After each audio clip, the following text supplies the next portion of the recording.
옆에 계신 성도님하고 하나님의 은혜와 사랑이 함께하길 축복합니다. 부동산 투기를 너무 좋아하는 여성도님이 있었습니다. 그래서 날만 새면 아파트를 보러 다니는 거예요. 근데 이 성도님이 이제 주일 아침에 주일이 되어도 아침에만 예배드리고 부동산 매물을 계속해서 보러 다니는 거예요. 그래서 단지 예배를 마치 예배를 안 드리면 뭔가 사건 안 좋은 일이 있을 것 같고 뭐 그러다 보니까 마치 이제 부족처럼 생각하는 그런 성도였습니다. 근데 세월이 지나서 이 여성도 이제 집사님이 되고 선교에 이제 임원까지 하게 되어진 거예요. 근데 마침 이제 어느 한 주일날 이 여성도님이 속해 있는 여선교에 헌신 예배를 드리는 이제 주일 저녁 예배가 이제 되어졌는데 선교 임원이다 보니까 이제 순서를 맡게 되어졌는데 성경 봉독 순서를 맡게 되어진 거예요. 그래서 그날도 주일 아침 예배를 드리고 열심히 이제 뭐하러 다녀요? 부동산 보러 다니고 아파트 보러 다니다가 이제 겨우 저녁 예배 시간에 대해서 막 이제 시간이 맞춰서 막 도착을 한 거예요. 그래서 이제 자기 순서가 성경 봉독 순서인데 거의 이제 딱 들어오자마자 성경 봉독 순서가 되니까 자기가 다 올라간 거예요. 그래서 이렇게 이야기했답니다. 다 함께 요한복음 14동 6호 말씀을 읽으시겠습니다. 그랬다는 거예요. 뭔지 잘 모르시는 거예요. 요한복음 14장 6절을 14동 6호 이렇게 읽었다는 거예요. 그러더라는 거예요. 그러니까 우리가 무엇에 관심이 있냐에 따라서 보는 것도 생각하는 것도 말하는 것도 달라지는 것을 보게 되어집니다. 이 시간 하나님은 우리의 예배를 즐겨 받으시는 하나님이시라고 성경은 말씀하고 있습니다. 그렇다는 것은 우리가 예배 드릴 때에 하나님만을 바라보고 하나님만을 의지하면서 하나님을 경외하면서 예배를 드려야 한다는 사실입니다. 이 시간 행연에 부동산 매물 보러 다니시는 분 끝나고 막 그걸 가시는 분 안 계시겠지요? 끝나고서 약속이 있다든지 이제 거기에 생각이 얽매여 있으면 예배에 집중할 수가 없는 거예요. 끝나고 등산을 가야 된다. 그럼 등산 어떻게 가야 되지? 도시락은 못 싸가지? 이런 생각 때문에 예배에 집중할 수 없는 거예요. 행여나 그런 약속이 있더라도 그 약속의 시간 이제 12시 반 이후에 생각하시고 이 시간은 온전히 하나님만을 바라보고 하나님께만 드려나갈 수 있는 귀한 시간 될 수 있기를 주의 이름으로 축복을 드립니다. 우리 다시 한번 옆에 계신 성도님에게 우리 그런 하나님만 바라봅시다. 그런 하나님은 성경은 거룩하신 분이라고 말씀하고 계시네요. 내가 거룩하니 너희도 거룩할지어다. 하나님은 거룩하다고 말씀하시는 것은 우리가 하나님은 어떤 존재이고 우리가 어떤 존재인지를 분명히 잘 알 때에 그 하나님은 거룩하신 분이다 라는 것을 갖다 우리가 믿음으로 고백할 수 있다는 거예요. 오늘 본 말씀은 시작을 그렇게 이야기하고 있습니다. 하나님은 어떤 분이시며 우리는 어떤 존재를 먼저 잘 알 때에 그 하나님께서 말씀하신 분이 그 하나님께서 말씀하신 그 말씀을 따라서 우리가 살아갈 수 있다는 거예요. 17절 말씀 가서 볼까요? 외모로 보시지 않고 각 사람의 행위대로 심판하시는 이를 너희가 아버지라 부른즉 너희가 나그네로 있을 때를 두려움으로 지내라. 성경은 먼저 우리의 존재에 대해서 먼저 이야기를 하고 있습니다. 우리의 존재는 나그네와 같은 그런 존재라고 분명히 말씀하고 있어요. 나그네는 뭐예요? 잠시 왔다 떠나는 사람이 나그네인 거예요. 잠시 왔다가 금방 떠나가는 사람을 우리는 보통 나그네로 칭하게 되는데 우리의 인생의 삶의 모습을 그렇게 성경은 비하하고 있습니다. 우리는 원래 우리가 있어야 할 그 집이 있었는데 잠시 이 세상에 왔다가 잠시 나그네의 모습으로 살았다가 다시 우리가 영원히 거할 처소 다시 우리의 원래 본향 우리의 원래 고향으로 다시 돌아가게 되는 그런 존재다. 인정하시는 분 하면요. 이 세상에서 1000년 만년 사실 분 안 계시죠? 그렇죠? 100년 이상 사실 분도 극히 드물 것 같아요. 근데 저도 인생에 어떻게 보면 반 이상은 산 것 같아요. 나이 드신 손님에게 좀 죄송스러운 말씀입니다만 반 이상은 산 것 같아요. 그죠? 반 이상 아니면 더 살았을지도 몰라요. 근데 지나온 세월을 말씀 주면서 쫙 되돌아보면 겨우 몇 자 적을 정도 몇 페이지 좀 길게 쓴다면 몇 페이지 적을 정도의 그런 인생 순간 쓱 지나가 버려. 순간 쓱 지나가 버린 거. 그럼 앞으로의 인생도 그렇게 지나고 나서 되돌아보면 조금 몇 페이지 더 늘어나겠지요.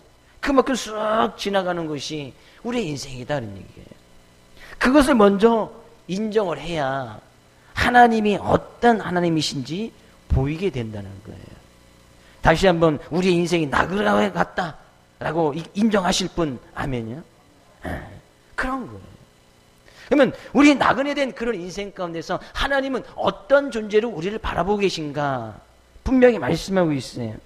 외모로 보시지 않고 각 사람의 행위대로 심판하시는 그분을 우리는 아버지라 부른다니. 근데 여기 짧은 말씀 가운데 하나님에 대해서, 하나님의 성품에 대해서 여러 가지를 말씀하고 있네요. 그 하나님은 우리를 절대로 외모로 평가하시지 않는다. 외모로 보시지 않는다는 거예요. 좀 하나님께서 좀 외모로 보시지 않는다는 것은 어떤 편견에 사로잡혀서 불공평하게 대하지 않는다는 것이거든요.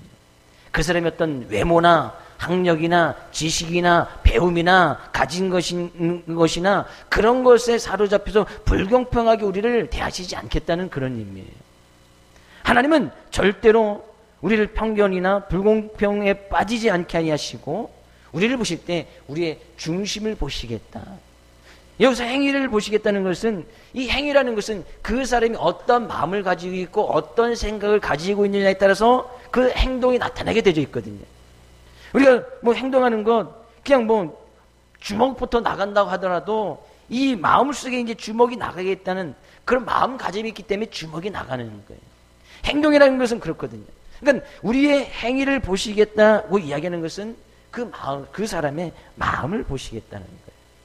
하나님께서 좀 겉모습만, 외모만 좀 보시겠다 하면 좀 어떻게라도 한번 해보겠는데, 좀 연기학원을 다녀서 좀 연기를 좀 그렇게 한다든지, 아니면 좀 돈을 투자해서 좀 수술을 받아본다든지, 그 외모를 좀 고치면 될 거 아니에요.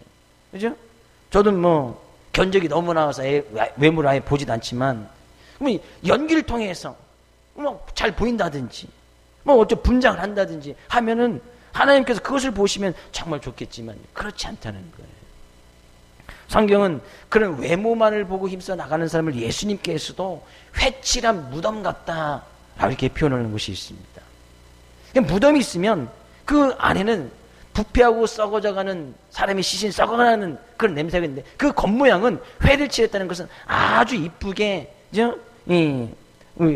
분장도 하고 그 무덤 가운데에다가 장식도 꾸며내서 겉으로 볼 때는 저게 정말 무덤인지 아닌지 구별이 되지 않을 정도로, 우리나라에서는 이제 별로 그런 것이 없습니다만, 또 이제 특히 카톨릭 문화를 따르는 타지나 외국에 가다 보면 무덤이 무덤 같지 않습니다. 사람이 사는 집보다 훨씬 더 좋은 곳이, 좀 잘 사는 사람들은 그렇게 꾸며놓은 곳이, 무덤 있는 곳이 많이 있어요. 저희들이 뭐 곧 필리핀에 가게 되었지만 필리핀도 마찬가지, 가톨릭 나라이기 때문에 무덤, 정말 좀 잘 사는 사람들의 그런 무덤을 이렇게 가다 보면 저게 무덤인지 구별이 되지 않아요. 왜? 무덤 속에 에어컨도 가동시켜 놓거든요. 그래서 실제적으로 필리핀에서 못 사는 사람들은 무덤가에 모여서 사는 사람들의 그런 이야기를 들어보신 것이 있을 거예요. 집보다 무덤이 훨씬 더 좋은 거예요. 무덤가에 가면 에어컨도 나오니까, 잘 사는 사람 무덤 옆에 에어컨 나오니까 그 에어컨 바람 쐴 수 있으니까 무덤가에 일부러 못 사는 사람들은 거기서 모여서 사는 거예요. 우리 뭐 불쌍하게 불쌍하고 긍휼히 여기 볼 수 있지만 그렇게 사는 그런 사람들의 문화를 또 이해가 되어집니다. 겉만 번지르르하다고 해서 그 속은 썩어 문드러져가는 한 줌의 흙으로 돌아갈 수밖에 없는 그런 연약한 존재임에도 불구하고, 하나님께서는 그렇게 우리의 외모, 언젠가는 썩어서 한 줌의 흙으로 돌아갈 우리의 겉모습을 하나님께서 보실 것이 아니라, 하나님 우리의 중심 가운데 사는 그 행함의 모습을 보시겠다 이야기하는 거예요. 마찬가지입니다.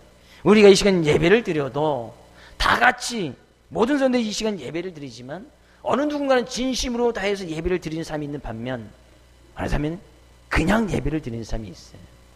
우리는 그런 사람들은 이제 보통 종교인과 신앙인의 차이점이다 이렇게 이야기를 해요.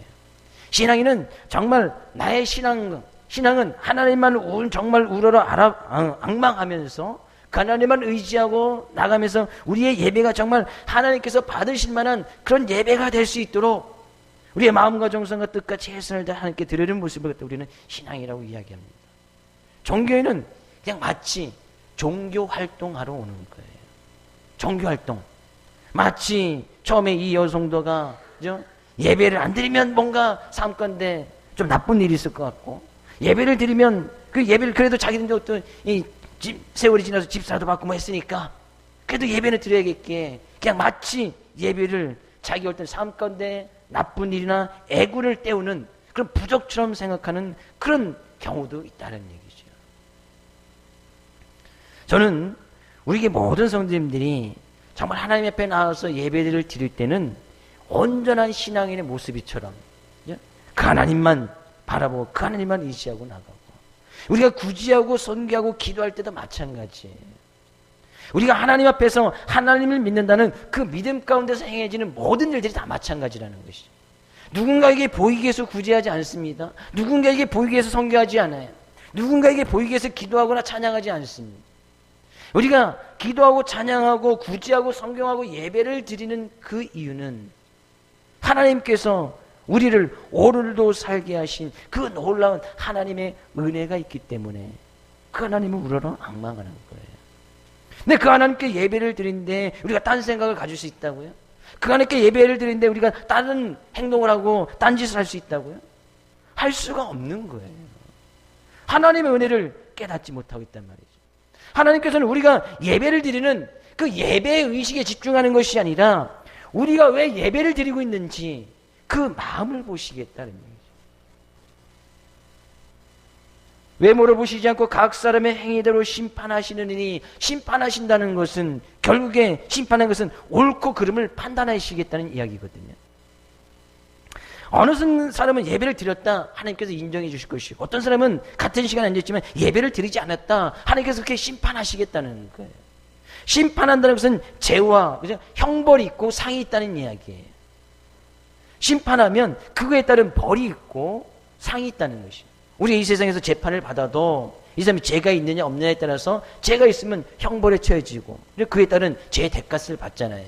뭐 사람을 뭐 다치겠다든지 아프겠다면 그것에 죄가 인정이 되면 이 세상에 재판이 떨어지고 그러면 그에 대한 분명 대가를 받아요. 뭐 벌금을 낸다든지 아니면 또 좀 더 심하면 뭐 감옥에 간다든지 하지 않습니까?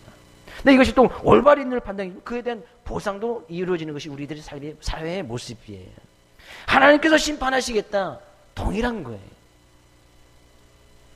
하나님께서 우리의 삶의 모습, 우리의 예배, 우리가 하나님을 믿는다고 행해지는 그 모든 가운데서 심판하시겠다, 그에 대한 형벌이 있을 것이고 그에 대한 상이 있다 라고 하나님께서는 말씀하고 있는 거예요. 저는 이 시간 예배드리는 우리 모든 성도들 가운데서 하나님께서 형벌이 아닌 상, 하나님께서 우리를 예비신 놀라운 보상, 복, 그래서 그 복이라고도 이야기하고 은혜라고 이야기합니다. 그런 복과 은혜가 삶 가운데 충만히 임할 수 있기를 주의 이름으로 축복을 드립니다. 심판하시는 하나님, 지금 하나님이 그렇게 이야기하고 계시네요. 외모로 보시지 아니하고 행위의 마음을 보시는 하나님, 또 하나님은 심판하시는 하나님. 네, 그 하나님을 우리는 뭐라고 부르라고 이야기했습니까? 우리는 아버지라 부른다는 얘기예요. 그 하나님을 우리는 아버지라 부른다. 아버지라 부른다는 것은 그 하나님께서 우리의 삶의 모든 것을 책임져 주시겠다는 거예요. 아버지라 부른다는 것은 우리가 행여나 삶 가운데 실수하고 부족함이 있어도 하나님께서 주님 앞에 나와서 용서함을 구하면 하나님께서 다 용서해 주시겠다는 거예요. 그것이 아버지거든요. 육체적인 저도 부모가 있고 부모님이 계시고 또 자녀를 두고 사는 부모의 입장에서 살아갑니다. 그런데 자녀가 제 딸 예레미가 실수할 때가 몇 개 있습니까? 때를 많이 실수, 말 안 듣는 거 뭐 이런 것이 그것마저도 저는 아직 제 눈에는 귀엽고 이쁘게 보이지만 때로는 이렇게 두면 안 되겠다라는 그런 생각이 가끔 들 때도 있어요. 근데 그러다가도 와서 아빠 뭐 죄송해요, 엄마 죄송해요 하면 그 모든 것이 싹 그냥 용서가 되어지는 거예요. 그걸 갖다 딱 기록해놨다가 네가 몇 월 며칠에 이렇게 나한테 이랬지, 몇 월 며칠에 이랬지 전혀 기록해놓지 않습니다. 그렇게 한마디 딱 해서 아빠 죄송해요 막 이하면 그 모든 것이 그냥 싹 잊어버리는 거예요. 언제 그랬냐 했는 듯이. 하나님을 우리가 아버지라 부른다는 것은 그런 의미거든요. 우리가 주님을 믿고 나가면서도 때로는 우리의 외모에 보여지는 것에 신경 쓸 때가 있습니다. 주님의 은혜 없이, 말씀 없이, 기도 없이 살아갈 때도 너무나 많습니다. 그러나 그런 하나님은 우리 아버지가 되시겠다. 그런 하나님께 나와서 우리의 실수와 허물과 죄악된 모습을 용서하고 구하고 나가면 하나님께서는 그 모든 것을 용서해 주시겠다. 내가 전혀 기억하지 않겠다. 싹 다 잊어버리겠다. 진홍같이 붉은 재라 할지라도 양털같이 희게끔 만들어주시겠다 하는 것이 우리 아버지시다 그런 얘기예요. 믿으시는 분 아멘요? 그러니까 우리는 이 시간도 하나님 앞에 나와서 우리가 부족하고 연약한 모습이 있음에도 불구하고 그 하나님의 은혜를 구하여서 그 하나님께 예배를 드리고 그 하나님의 은혜를 구하면서 나간다는 얘기죠. 그런 하나님을 우리가 아버지라고 부르고 있으니까 나그네 된 인생을 살아가는 우리의 삶의 모습 가운데서 우리들이 지켜야 될 것이, 지키며 살아야 될 것이 무엇인가 오늘 본 말씀 분명히 이야기하고 있어요. 너희가 나그네 있을 때 두려움으로 지내라. 두려움으로 지내라는 것이 무엇인가? 우리가 하나님을 아버지라고 부르는데 왜 하나님을 두려워해야 되지? 왜 나그네 같은 삶의 모습 가운데서 하나님을 왜 우리가 두려워하면서 살아가야 될 것인가? 정말 그 하나님을 두려워하면서 지내는 것이 무엇인가? 그 뒷부분에 이야기를 하고 있어요. 그럼 먼저 성경은 이야기하고 있습니다. 왜 우리가 하나님을 아버지라 부를 수 있게 되어졌는가? 그런 이야기예요. 왜 우리가 하나님을 아버지라 부르게 되어졌는가? 18절 말씀 이야기하네요. 18절 19절 너희가 알거니와 너희 조상이 물려준 헛된 행실에서 대속함을 받은 것은 은이나 금같이 없어질 것으로 된 것이 아니요 오직 흠없고 점없는 어린 양 같은 그리스도의 보배로운 피로 된 것이니라. 여기서 우리가 대속함을 받았다. 대속함을 받았다는 것은 구원함을 받았다는 이야기거든요. 거듭났다는 이야기거든요. 내가 하나님의 자녀가 되었다는 것이거든요. 또 다른 곳에서는 우리가 중생했다라고도 이야기해요. 지금 다 같은 말이에요. 하나님 믿는 하나님의 자녀가 되었다. 내가 예수님 믿는 하나님의 자녀, 하나님의 백성이 되었다. 거듭났다. 구원함을 받았다. 중생했다. 지금 다 똑같은 말이에요. 근데 우리가 그렇게 하나님의 자녀가 됐고 구원을 받은 것이 무엇이냐? 그것은 을이나 금으로 금같이 없어질 것으로 된 것이 아니요. 우리 이 말씀 통해서 그럼 은이나 금인 것은 다 나쁜 것이다 그런 의미로 말씀하는 것은 아니에요. 은이나 금은 물질이잖아요. 돈이잖아요. 근데 실제적으로 은이나 금이 우리의 삶 가운데서 삶을 살아갈 때에 상당히 필요한 부분이에요. 물질 없이 살아갈 수는 없지요. 은이나 금 없이는 살아갈 수 없단 말이죠. 목회자인 저도 마찬가지예요. 은이나 금 없이는 살아갈 수 없습니다. 물질 없이는 살아갈 수 없단 말이죠. 혹시 그러신 분 계세요? 물질 없이도 살아갈 수 있는 계신 분? 아무도 안 계시죠? 그런 분은 물질 더 저한테 주시면 제가 잘 보관해 드리겠습니다. 잘 보관해 드릴게요. 그 제가 조금 쓰고 그 이자도 좀 붙여드리고 할 테니까.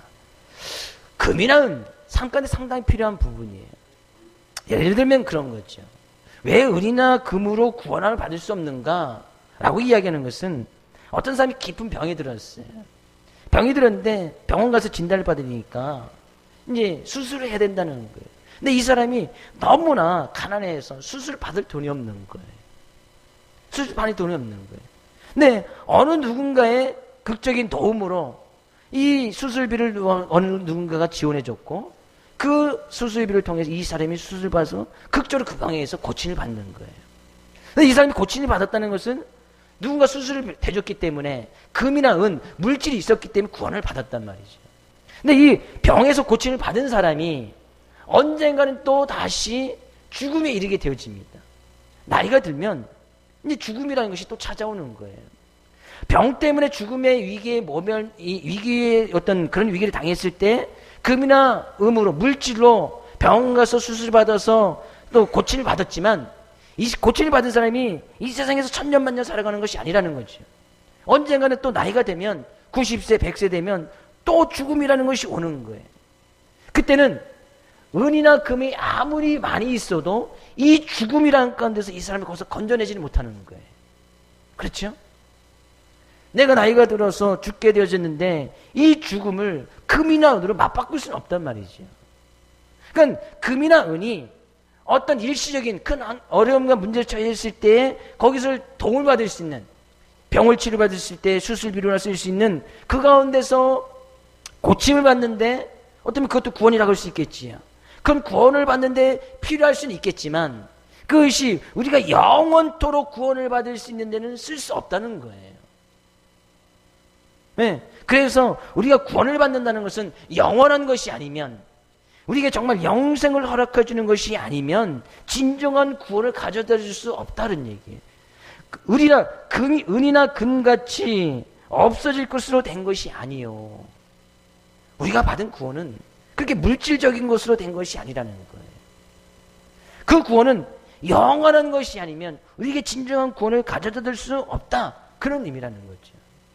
그러면 그런 영원한 것, 우리에게 진정으로 영생을 허락해 주신 것은 무엇이냐?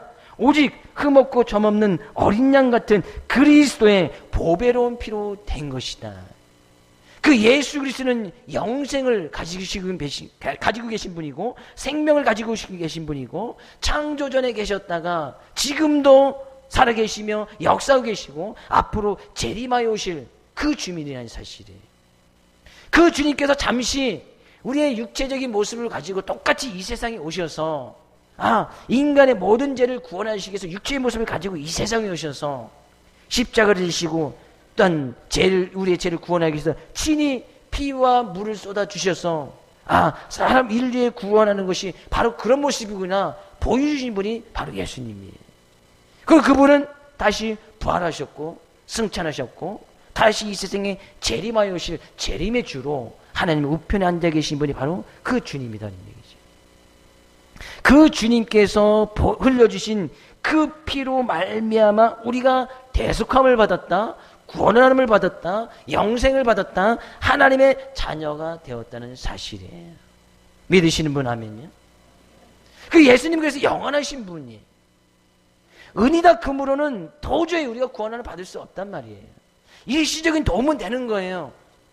병 가운데 치료비로 될 수 있는 수술비. 네, 그 수술비로 우리가 영생할 수 있느냐? 그렇지는 않다는 거죠. 은이나 금이 나쁜 것이 아니고 그것으로는 우리가 영원한 삶을 얻을 수 있는 영생, 구원을 받을 수는 없다는 거예요.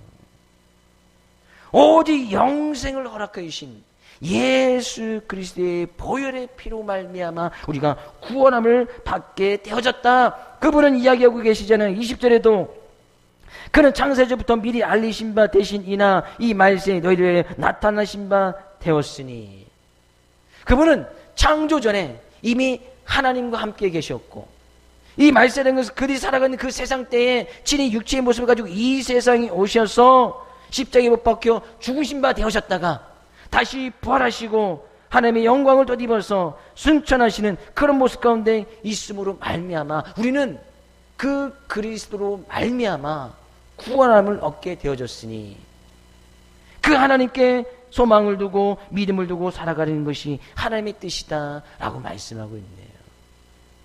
결국에 우리가 그런 하나님을 아버지라 부르면서 이 세상의 삶 가운데서 두려움으로 지내야 되는 이유는 그 하나님께서 우리에게 놀라운 구원을 허락해 주었기 때문이라는 얘기예요. 누구를 통해서요? 하나님의 독생자 아들, 그 아들 예수 그리스도를 통해서 예수 그리스도께서 친히 십자가에 못 박혀 죽으심으로 내가 죽어야 할 그 십자가상에서 예수님께서 피를 쏟아 죽으심으로 말미암아 우리의 죄를 용서해 주시고 대속해 주셨으니, 대속해서는 대신 속죄해 주셨다는 거예요. 그 예수 그리스도로 말미암아 우리가 하나님을 아버지라 부르게 되었으니, 그래서 우리가 하나님의 자녀가 된 거예요. 그것이 하나님의 은혜 아닙니까? 내가 하나님의 자녀가 될 수 있었다는 것, 그것이 전적인 하나님의 은혜예요. 예수 그리스도께서 무엇 때문에 우리의 죄를 위해서 십자가를 지고 피를 쏟으셔야만 했습니까? 우리가 무슨 상관이 있어서? 하나님은 그냥 심판하시면 그만인 거예요. 나중에 사람들이 하나님 앞에 섰을 때 하나님 믿었어 안 믿었어? 그냥 심판하시면 그만인 거예요. 굳이 하나님의 아들 예수 그리스도를 이 세상에 보내셔서 피를 쏟게 하고 그 예수를 믿게 할 그런 이유도 없으셨단 말이에요. 왜? 하나님은 창조주 하나님이시니까. 이 세상의 모든 만물을 주관하고 다스리신 하나님이시니까 그 하나님께서 딱 사람들의 영혼이 올랐을 때 심판하면 그만이다는 얘기예요. 그래서 하나님 믿지 않았으면 그냥 영벌에 그냥 형벌을 주고, 하나님 잘 믿었으면 그냥 상을 주시면 그만이다는 얘기예요.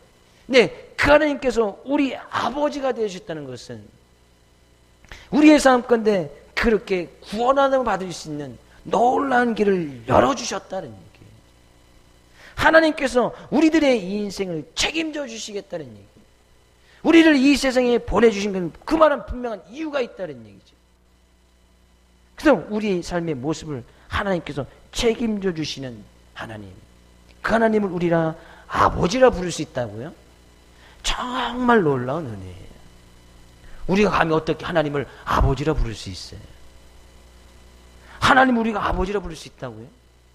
이것은 내가 하나님을 지금 아버지로 시인했다는 그것만으로도 정말 하나님의 크신 은혜를 누리고 있는 거예요. 우리 그것을 잠시 잊고 살지요. 늘 하나님을 아버지라 부르고 하나님의 은혜 가운데 거한다고 하면서 그런 하나님을 늘 잊고 사는 거예요. 그런 하나님을 우리가 아버지라고 부르게 된 것은 전적인 하나님의 은혜고 예수 그리스도의 보혈의 피가 있으니까 그 하나님 앞에서 두려움으로 지내라. 우리가 하나님을 아버지라 부르게 되었으니 그 하나님 앞에서 두려움으로 지내라. 그러면 두려움으로 지내라는 것이 뭐예요? 22절 말씀하고 있네요. 22절. 너희가 진리를 순종함으로 너희 영혼을 깨끗하게 하여 거짓이 없이 형제를 사랑하기에 이르렀으니 마음으로 뜨겁게 서로 사랑하라. 그 하나님 앞에서 두려움으로 지내라는 것은 바로 이 말씀이에요. 그 하나님을 우리가 아버지라 부르게 되었으니까 그 하나님 앞에서 두려움으로 지내라. 그럼 우리가 분명히 해야 될 일을 말씀하고 있는 것이죠. 하나님 아버지 된 하나님께서 우리에게 분명한 말씀을 주신 거예요. 두려움을 지내라. 이렇게 살아라. 하나님을 아버지라 부르는 사람들은 이렇게 살아라 라고 이야기하는 거예요. 근데 이렇게 살아라 라고 한 것은 우리가 해야 될 일을 분명히 말씀하고 있는 것이죠. 그것은 뭐예요? 너희가 진리를 순종함으로, 진리라는 것은 곧 말씀 대신 예수 그리스도, 앞에서 말씀하신 예수 그리스도로 말미암아 우리가 대속함을 받은 그런 하나님의 말씀을 이야기하고 곧 예수 그리스도를 이야기합니다. 그 진리로 말미암아 진리를 순종함으로 우리는 그 말씀을 믿기 때문에 우리가 하나님 앞에 나와서 예배를 드리는 거예요. 우리는 지금 진리를 순종하고 있는 거예요. 하나님 앞에 나와서 예배를 드린다. 지금 그 진리 앞에 순종하고 있단 말이죠. 하나님 쉽게 우리가 하나님 앞에 나와서 예배를 드리는 자들은, 하나님의 자녀가 된 우리들은, 하나님을 아버지라 부르는 우리들은 너희 영혼을 깨끗하게 하여 거짓이 없이 형제를 사랑하기에 이르렀으니. 하나님 앞에서 두려움으로 지낸다는 것은 바로 그런 거죠. 하나님을 아버지라 부르는 자들은 영혼을 깨끗하게 하여 거짓이 없이 형제를 사랑하라. 이것이 두려움 없이 지내는 거예요. 두려워한다는 것은 하나님을 경외한다는 이야기거든요. 하나님을 경외하는 자들은 영혼을 깨끗하게 하여 형제를 사랑하되 거짓 없이 형제를 사랑하라. 영혼이 깨끗해지길 수 있는 방법은 성경이 딱 한 가지로 이야기를 하고 있어요. 시편 19편 7절 말씀 가서 읽어볼까요? 시편 19편 7절. 여호와의 율법은 완전하여 영혼을 소성시키며 확실하여 우둔한 자를 지혜롭게 하며. 여호와의 율법은 하나님 말씀을 이야기합니다. 하나님의 말씀은 완전해서 우리의 영혼을 소생시킨다, 우리의 영혼을 살리게 한다, 우리의 영혼을 깨끗하게 한다는 거예요. 우리는 그 말씀을 따라서 지금 이 시간 하나님을 아버지라 부르고 그 말씀 앞에 순종함으로 앞에 나와서 예배를 드리고 있습니다. 그럼 우리의 영혼은 이미 깨끗함을 받은 거예요. 그러면 깨끗함을 받은 우리들은 형제를 사랑하는 데 힘써 나가야 된다. 형제를 사랑하는 데 힘써 나가야 된다는 거예요. 거짓이 없다는 것은 정말 하나님께서 우리의 외모를 보시지 아니하고 중심을 보시는 하나님이시라고 말씀하셨듯이, 우리가 거짓이 없다는 것은 단순히 내가 누군가에게 내가 사랑의 행위를 하고 있다, 사람에게 보이기 위해서 사랑하는 것이 아니라 정말 마음과 뜻을 다해서 진심으로 사랑하라는 거예요. 이것이 거짓이 없는 것이거든요.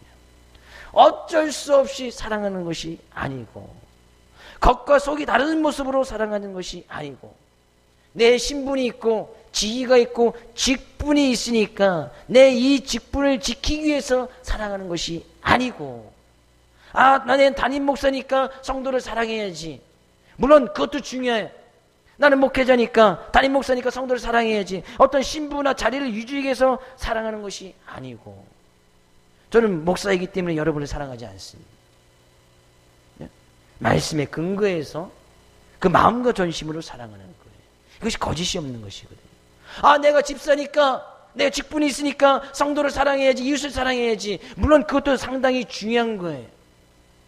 내가 직분을 유지하기 위해서 성도를 사랑하는 거예요. 그럼 직분이 없으면 성도를 사랑하지 않는 거예요? 이웃을 사랑하지 않는 거예요? 그렇지 않단 말이죠. 부부니까 사랑해야지. 그것도 물론 귀한 사랑이에요. 부부니까 사랑해야지. 그럼 부부가 아니면 안 사랑할 거예요? 마음과 전심으로.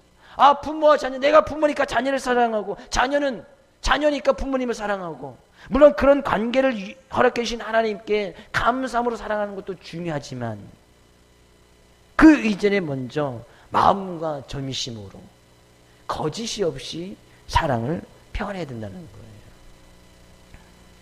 왜 형제를 사랑하라고 이야기하고 있습니까? 형제를 사랑하기 이르으니 마음으로 뜨겁게 서로 사랑하라.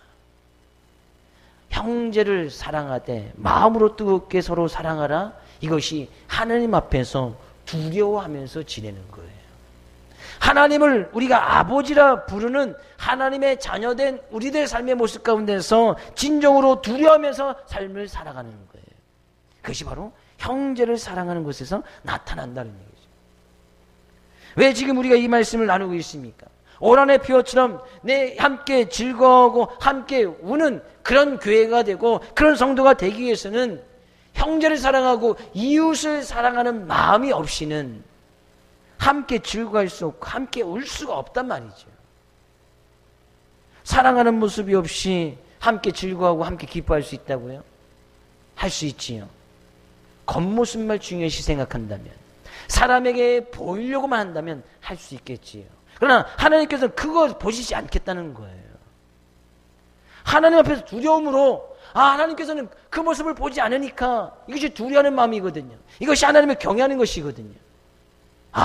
하나님 내 중심을 보고 내 동기를 보니까, 마음속의 동기를 보니까, 내가 왜 사랑하는지 하나님께서는 그것을 보시니까, 형제를 진정으로 사랑하는 마음이 있을 때에 함께 기뻐하고 즐거워하고 그 성도가 울면 같이 울어줄 수 있는 것이 우리 교회의 모습이 되고 우리 성도의 모습이 될 것이 아니냐라고 말씀하고 있다는 거예요. 주님의 축복을 드립니다. 하나님을 아버지라 부르시는 분 아멘이요. 하나님께서 말씀하시네요. 형제를 사랑하되 마음으로 뜨겁게 서로 사랑하라 말씀하고 있듯이, 일단 형제를 마음으로 뜨겁게 서로 사랑할 수 있는 귀한 여러분 될 수 있기를 주의 이름으로 축복을 드립니다. 뜨겁게, 정말 열정적으로 막 갓 연애하는 남녀들만 뜨거운 사랑이 있는 것이 아니에요. 하나님을 아버지라 부르는 우리들의 마음속에는 이 뜨거움이 늘 존재해야 되는 거예요.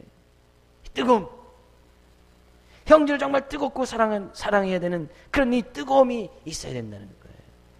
그래서 우리 옆에 있는 성도에게 한번 그렇게 고백할까요? 제가 성도님을 뜨겁게 사랑하고 있습니다. 이야기해 주세요. 뜨겁게 마음과 전심을 다해서, 다시 한번 반대편에 계신 분에게 제가 성도님을 뜨겁게 사랑하고 있습니다. 그 뜨거움이 느껴지시나요?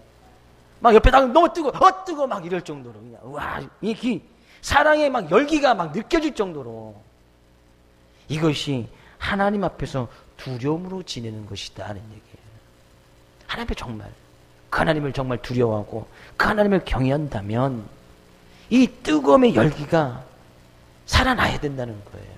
이것이 우리가 지금 살고 있다는 증거예요. 내가 형제를 사랑한다는 것이 내가 지금 살아있다는 그 증거라니까요. 하나님께서 우리를 하나님의 자녀로 택하여 불러주셨을 때에 우리에게 놀라운 생명까지 같이 허락해 주셨어요. 이 사람이 살아있다, 생명이 있다는 것은 우리가 어떤 의학적인 것으로, 어떤 우리 육체적인 모습으로 보였을 때 살아있다고 하는 것하고 성경에서 살아있다고 하는 것 좀 의미가 좀 다릅니다. 우리가 살아있다 하면 코로 호흡을 쉬고 있거나 심장이 뛰면 살아있다고 이야기를 하지요. 그렇죠? 근데서 성경이 좀 살아있다, 생명이 있다 이야기하는 것은 그 가운데서 생명이 있는 사람을 갖다 살아있다 이야기하거든요.